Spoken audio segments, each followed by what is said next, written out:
गर्व आरंभ में जावत है तब तक, अनुनय चरणन में यही सुख सागर भगवान, दासन दास को दीजिए श्री चरण कमल का ध्यान, दासन दास को दीजिए श्री चरण कमल का ध्यान।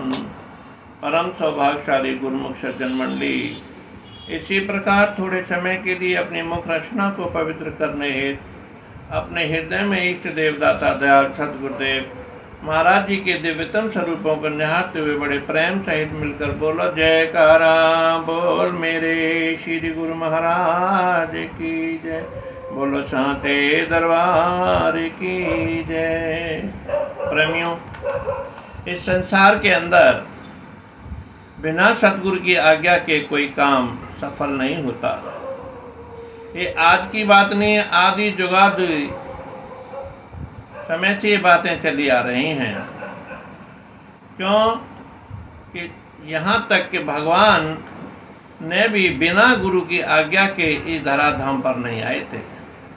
गुरुदेव की आज्ञा हुई तब भगवान श्री राम ने अवतार लिया, और ऐसे ही भगवान श्री कृष्ण ने अवतार लिया कि जब जब हुए धर्म की हानि, बाढ़े असुर अदम अभिमानी।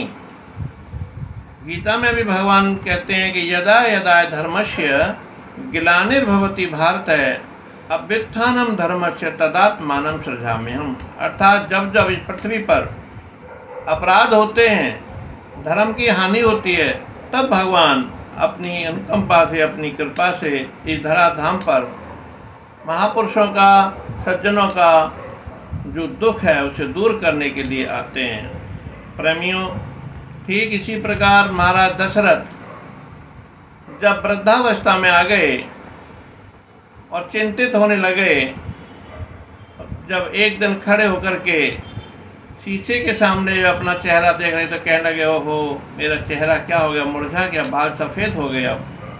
और चिंता लगी रही थी कि मेरे कोई पुत्र नहीं है जो कि मेरी इस धन दौलत संपदा का, मेरे राज का कोई उत्तराधिकारी कौन होगा, क्योंकि एक दिन तो मुझे यहाँ से जाना है।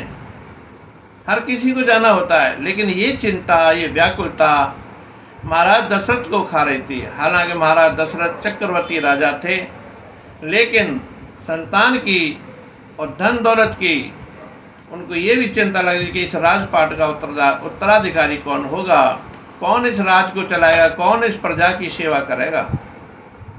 इतनी चिंता में आकर के अपने घर कमरे में लेट गए। जब राजा ने रानियों को नहीं बुलाया किसी कारण, नहीं तो जब घर में जाते थे महल में तो रानियां स्वतः ही आ जाती थीं, और दासों को, दासियों को यह आज्ञा दे दी कि हमसे अभी कोई मिले नहीं। बहुत दुखित होकर के अपने कमरे में लेटे हुए थे। आखिरकार रानियों ने आकर के प्रार्थना की, हे राजन, आप किस तरह से इतने दुखी हो रहे हैं कि कौशल्यादि नार प्रिय सब आचरण पुनीत, पति अनुकूल प्रेम दृढ़ हर पद कमल विनीत। जब महाराज को अनुकूल देखा तो उन्होंने अपनी बात रखी। पत्नियों ने, रानियों ने महाराज हाथ जोड़ कर के कहने लगी, महाराज आखिर आप आज इतने परेशान क्यों हैं, कारण क्या है? हमने आपको इतना परेशान कभी नहीं देखा। आप चक्रवर्ती राजा हैं, पूरे राजपाट चला रहे हैं, सभी प्रजा आपसे कितनी खुश है, कितना आप धर्म का काम करते हैं, आखिर ऐसे क्या है? महाराज दशरथ के नेत्रों में आंसू आ रहे थे, और रानियों के कहने से, पूछने से उन्होंने बहुत फिर बताया क्या कि एक बार भूपत मन माही, और मोहे गिलाने मोरे सुत नाही, मोहे गिलाना मोरे सुत नाही। कहने लगे, रानियों मेरे मन में एक ही गिलानी है, क्या कि मेरे कोई पुत्र नहीं है, वृद्धावस्था में आ गया और मैं आपको भी कोई खुशी नहीं दे पाया। रानियों ने प्रार्थना करी, हे राजन, ये चिंता तो हम नारियों को होना चाहिए, स्त्रियों को होना चाहिए, क्योंकि हर स्त्री माँ बनने का सौभाग्य प्राप्त करना चाहती है, गोद में बच्चा खिलाना चाहती है, माँ कहलाने के योग्य होती स्त्रियाँ। तो ये चिंता तो महाराज हमको होनी चाहिए। रानियाँ इस तरह से राजा दशरथ को समझा रही थीं और फिर विनय करी कि राजन, हमारी एक विनती है आपसे, हमारा एक कहना मानो। राजन बोले, क्या? बोलो रानियों। कि गुरु ग्रह तोरत चले महिपाला, आप गुरुदेव के आश्रम में जाएं और सदगुरुदेव भगवान के चरणों में अपनी व्यथा को सुनाएं। वो इसका कोई न कोई निराकरण करेंगे, वो आशीर्वाद देंगे। रानियों ने कहा कि यहाँ तो महाराज व्यथित होते रहेंगे, गुरुदेव के आश्रम में जाएंगे तो गुरुदेव के आश्रम में दर्शनों से और उनके श्री वचनों से प्रभावित होकर के राजा खुश हो जाएंगे। और रानियों का इतना कहना मान करके राजा दशरथ के गुरु गृह गए तुरंत महिपाला, और चरण लागे कर विनय विशाला, चरण लागे कर विनय विशाला। वशिष्ठ जी के आश्रम की तरफ जब राजन चले तो महाराज को देख करके उनके महात्माओं ने, सेवादारों ने देखा और गुरु वशिष्ठ जी से विनती करी, स्वामी जी राजा दशरथ आ रहे हैं। वशिष्ठ जी ने जब ये सुना तो अपने सभी सेवकों का आज्ञा दी कि उनके आसन की तैयारी करो, उनकी सेवा की तैयारी करो। राजन क्यों आ रहे हैं, कैसे आ रहे हैं? गुरु सब जाननहार होते हैं, अंतर्यामी भगवान होते हैं सदगुरु, लेकिन किसी को दर्शाते नहीं है। वो सब जानते थे घट घट के वासी हैं गुरुदेव। जैसे ही राजन आए तो गुरुदेव आश्रम के गेट पर ही खड़े हो गए थे और कहा, राजन क्या बात है, हमको बुला लिया होता, हम चले आते आपके घर पे। चरणों में गिर पड़े, दंडवत किया और रो पड़े और उठ नहीं देते। तो गुरुदेव ने पकड़ करके अपनी छाती से लगाया, क्यों, क्या बात है, क्यों हिम्मत आ रहे हो, कारण क्या है? आसन पे बिठाया तो कहने लगे, महाराज कि निज दुख सुख सब गुरई सुनायो, और कई बत वशिष्ठ बहुविध समझावो, और धरो धीर हो है सुतचारी, प्रभुवन विदित भगत बहारी। राजा दशरथ ने गुरुदेव के चरणों में विनती की, प्रभु मेरे एक पुत्र हो जाता, मुझे यही चिंता खाई जा रही है कि मेरे राजपाट का उत्तराधिकारी कौन होगा। तो दयालु जय जय श्री जगतारण, कृपालु जय जय श्री जगतारण। सतगुरु जग तारण वाले होते हैं, दयालु होते हैं, कृपालु होते हैं, दया के सागर हैं सतगुरुदेव भगवान। और भगत की इस दीनता को देख करके, उनकी नम्रता को देख करके मक्खन की तरह मुलायम हो जाते हैं। और इतने भावुक हो गए गुरुदेव भी, कहने, अरे राजन तुम एक पुत्र की बात कर रहे हो, अरे तुम्हारे 4 पुत्र होंगे, और कैसे पुत्र होंगे, आम पुत्र नहीं होंगे। त्रिभुवन विदित भगत भय हारी, इस भय को, दुख को दूर करने वाले, हरने वाले, तीनों लोगों के मालिक आपके घर में अवतार लेंगे।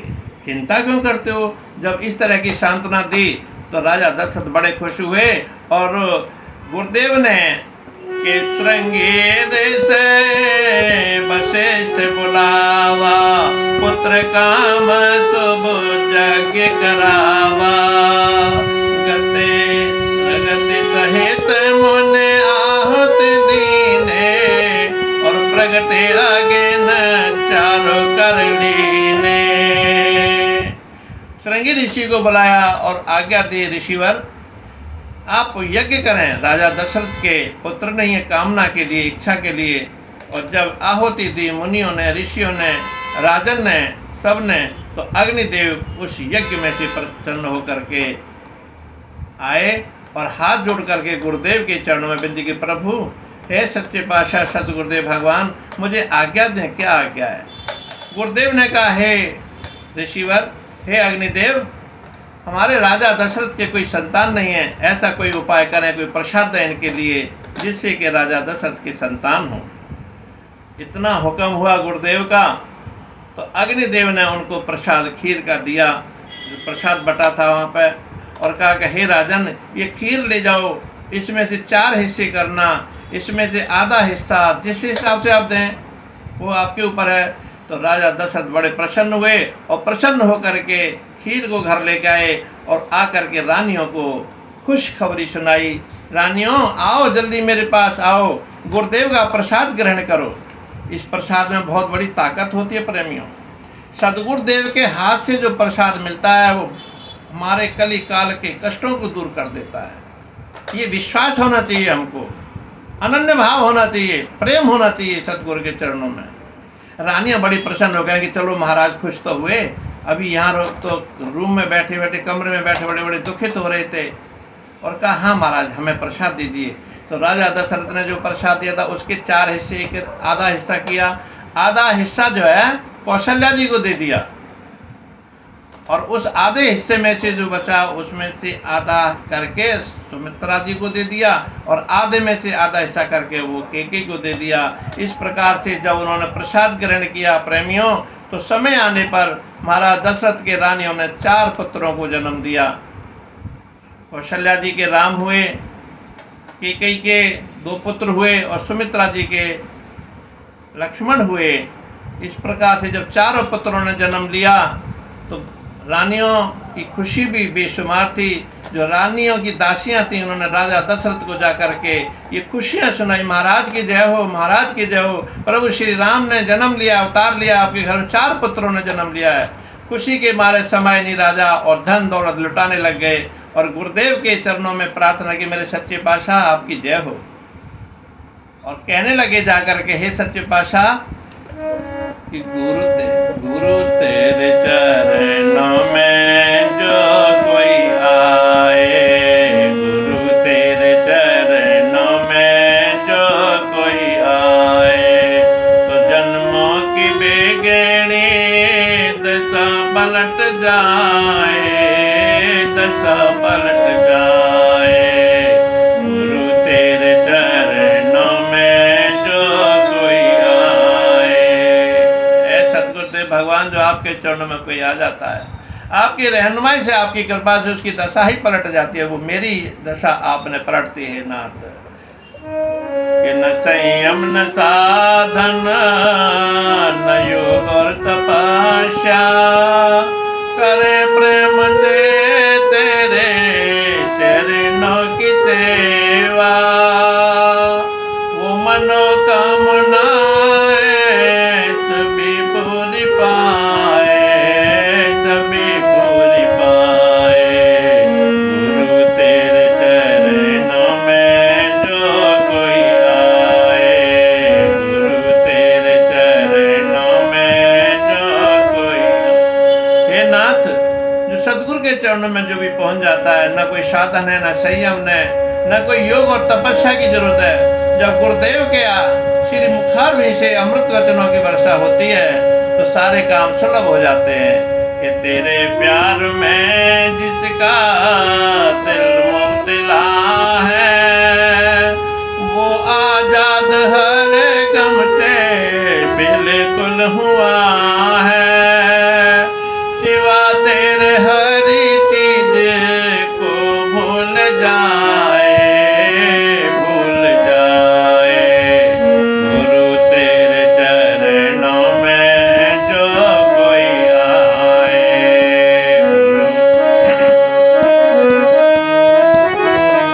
तो जन्मों की बेगेनी दशा पलट जाए, दशा पलट जाए। गुरु तेरे चरणों में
तेरी दास दिल में बसाए, दिल में बसाए।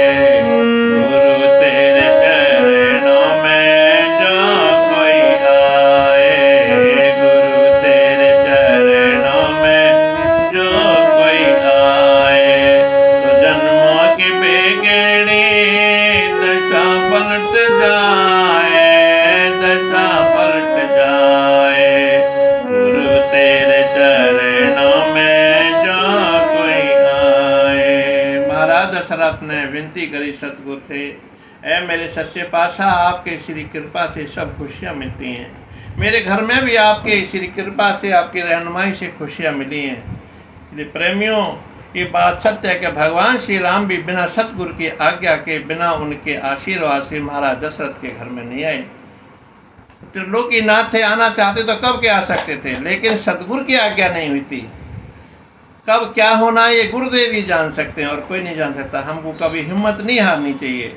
हमें गुरुदेव के वचनों पर विश्वास होना चाहिए, श्रद्धा होनी चाहिए, अटूट श्रद्धा होनी चाहिए, भावना हमारी सही होनी चाहिए, विचार हमारे सही होने चाहिए। जब ये हमारी साधनाएं ठीक होती हैं तो सतगुरुदेव भगवान अति प्रसन्न होकर के हमारे ऊपर अपनी दया से, अपनी कृपा से इतनी दया बरसाते हैं कि हमारे इस संसार के सारे काम पूरे होते चले जाते हैं। जो भी हम भगवान से मांगते हैं अपने सांसारिक काम के लिए, वो पूरे हो जाते हैं। लेकिन हमारा फर्ज क्या है, हम गुरु महाराज के चरणों से एक ही चीज़ मांगे, बाकी तो संसार की चीज़ उन्होंने हमें देनी ही देनी है। क्या मांगे कि भक्ति दान मोए दीजिए गुरुदेवन के देव, और नहीं कछु चाहिए निस दिन तुमरी सेव, और नहीं कछु चाहिए निस दिन तुमरी सेव। हे गुरुदेव, मुझे भक्ति का दान दें और आपके चरणों की दिन और रात सेवा में लगा रहा हूँ। जब हम ये वस्तु, ये चीज़ भगवान से मांगते हैं, गुरुदेव से, तो श्री गुरु महाराज बहुत प्रसन्न होकर के हमको आशीर्वाद देते हैं। जैसा कि आजकल हमारे गुरु महाराज जी, छठी पातशाही जी दोनों हाथ उठा उठा करके आशीर्वाद देते हैं, किसी को नहीं छोड़ते, चारों तरफ नजरें घुमा घुमा करके आशीर्वाद दे कृतार्थ कर देते हैं सारे भक्तों को। और प्रेमियों, सच मानो कि वही उनका आशीर्वाद, वही उनकी कृपा हम जीवों पर जब पड़ती है, उनकी नज़र इनायत होती है, दृष्टि पड़ती है जीव के ऊपर, वो फूला नहीं समाता, खुश हो जाता है कि मेरे गुरुदेव की आशीर्वाद मुझे मिल गया और अब मैं कृतार्थ हो गया। प्रेमियों, जब हमारी श्रद्धा, हमारी भावना, हमारे विचार अटूट होगा श्री गुरु महाराज चरणों में, तो गुरु महाराज जी को भी प्रसन्नता होगी हमारी भक्ति से, और हमारा ये लोक और परलोक दोनों ही सुहेला होगा। बोलो जयकारा बोल मेरे श्री गुरु महाराज की जय, बोलो सांची दरबार की जय।